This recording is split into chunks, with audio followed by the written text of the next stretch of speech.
こんにちは、みどりです。ニュージーランドより発信しています。このチャンネルでは日常の困難を乗り越え、心穏やかな生活を目指す知恵を共有します。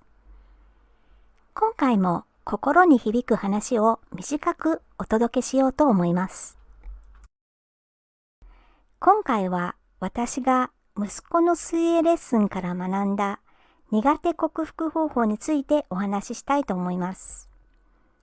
小学生の頃、私の息子は泳ぎができなくて、どうしてもプールに行きたくないとだらこねて泣いていた時期がありました。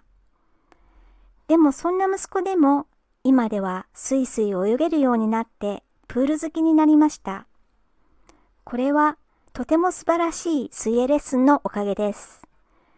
このレッスンを近くで見ていて、どうすれば苦手なことを楽に克服できるのか、そのヒントを得たような気がします。結論を先に述べれば、苦手なことを噛み砕いて小さなものに分けることです。そしてその小さな断片一つ一つを自分のペースで徐々にこなしていくことです。噛み砕いた一部分は自分にとっては無理なくできることです。たくさんの部分に分けられても、一回一回は負担なくできるので、楽に次々と処理が可能です。小さなステップを踏みながら少しずつ上に登っていけるんです。息子アレックスの水泳レッスンを見学して、小さなステップのパワーを目の前で見せられたと思いました。アレックスは小さな頃、水が大嫌いでした。お風呂に入るのは大丈夫でも、プールのように広い場所は怖がりました。小学校では水泳のクラスがあります。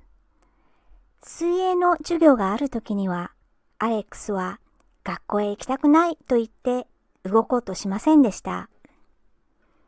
クラスの子供たちがほとんど全員泳げるのに、アレックスは顔を水につけるのも嫌だったからです。担任の先生からは、泳ぐのは身を守るためのサバイバルスキルなので、嫌でも頑張りましょうと言われてしまいました。そんなわけで、私は嫌がる息子を無理やり水泳教室に入れました。正直言って息子を見ればあまり期待はできませんでしたが、教師からそのように勧められたので仕方なくそうしたんです。苦手なものは苦手、どうせ無理だろうと私の中では諦めの気持ちさえありました。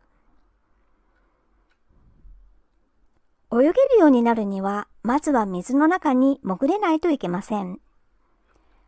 水を怖がるアレックスにどうやって潜れるように指導するのか、私は興味深くレッスンを見ていました。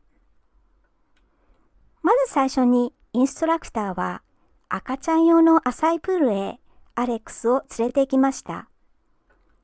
そこは彼の足首まで水に浸かるぐらいの深さです。これなら息子も怖くありません。次に膝上ぐらいまで水に浸かる深さのプールへ移動しました。これも無理なくクリアしました。その次は太ももの位置まで来るものにトライ。このように徐々に体のより高いところまで水の中に入るようにしていきました。胸まで水に浸かれるようになったら、今度は水の中でボールの投げっこが始まりました。この時点ではまだ顔を水につけられない状態です。それでも体の大部分は水に浸かっています。この状態でボール投げをして遊ぶんです。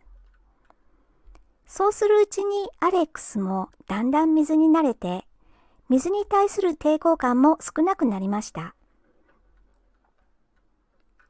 そうなってからようやく顔を水の中に入れる練習が始まりました。最初は顎まで、それができたら今度は唇の下まで、その後は唇の上、鼻の上、目の下、目の上、おでことほんのちょっとだけ深く潜るようにしていきました。1回のレッスンでは少しだけ前に進むだけです。ボール投げの遊びを交えながら何度も同じチャレンジを繰り返すような形で確実にできるまで練習しました。子供が飽きた様子を見せたり、抵抗を示した時には、インストラクターは無理強いをしません。そんな時には子供が楽しめるように、ボール投げや水遊びに戻るんです。時間はかかってもそうこうするうちに、アレックスは徐々に水に親しみ、最終的には潜れるようになりました。この時は私も感激しました。大きなマイルストーンに到達した気がしたからです。潜れるようになってからも即泳ぎの練習が始まったわけではありません。インストラクターがおもちゃをプールの底に投げて、そのおもちゃを水泳クラスの子供たちが取りに行くゲームを繰り返しました。できるだけ多くのおもちゃを取れた人が勝ちというゲームです。アレックスも水の中に潜って必死でプール底にあるおもちゃをなるべくたくさん取ろうとしました。このゲームだけで1回のレッスンが終わる日もありました。本格的に泳げるようにいつ指導が始まるのか私は待てなくて、早く泳ぎを教えてと心の中で叫んでいたくらいです。でも今考えれば、このプロセスが良かったのだと思います。アレックスは潜ることにすっかり慣れ、楽しいという気持ちが彼の中に芽生えてきたからです。プール底のおもちゃ集めのゲームを何度も繰り返した後に、ようやく本格的な泳ぎを教わる段階に入りました。この時にはアレックスは水泳教室が楽しみになり、行きたくないとだだこねることもすっかりなくなりました。それでも他の子供たちがどんどん進級していくのに、息子はずっと同じクラスに居続けました。最初の頃に比べればアレックスも大きく進歩しました。でも他の子供たちと比べれば息子の進歩はだいぶ遅いです。おそらく彼には水泳は向いていないのかもと思ったくらいです。でもそう思うのもつかの間、ここから不思議な展開が始まりました。アレックスの泳ぎがめきめきと上達していったんです。その速度はかなり速く、インストラクターもびっくりするほどでした。2ヶ月間の水泳コースの途中で上のクラスに入れましょうということが2回もありました。息子はどんどん上級クラスへ進んでいったんです。これを見たとき、私はやめさせなくてよかったと心底思いました。ちょっと前には一応水にも慣れたし、少しでも泳げるようになったから、もうやめさせてもいいかなと考えていたんです。始めた当時、私はおそらくダメだろうと消極的な姿勢でした。しかし本人にとって無理ない程度に噛み砕いて小さなステップを踏ませれば、苦手なものでも最終的にはうまくできるようになるものです。まさかこんな日が来るなんて想像もしませんでした。今ではアレックスはスイスイと気持ちよさそうに泳いでいます。この経験を通じて私は小さなステップのパワーを見せられた気がしました。人間は誰でも得意不得意があります。不得意なことを無理して頑張るよりも得意なものに集中した方がいいという考え方もあります。私もこの考え方に賛成です。しかし時には苦手であっても克服した方が良いケースもあります。自分の身を守るサバイバルスキルである水泳はこの類に入るでしょう。アレックスが25メートルプールを何度も往復してスイスイ泳いでいる姿を見て、私はとても感激しました。その感激は親の私だけではありません。本人にとっては今までできなかったことができるようになったのだから自分に自信がついたことでしょう。全然無理だと思ったことが普通にできるようになったとき、喜びはかなり大きなものになります。苦手なことを克服したいと思ったとき、この方法は有効です。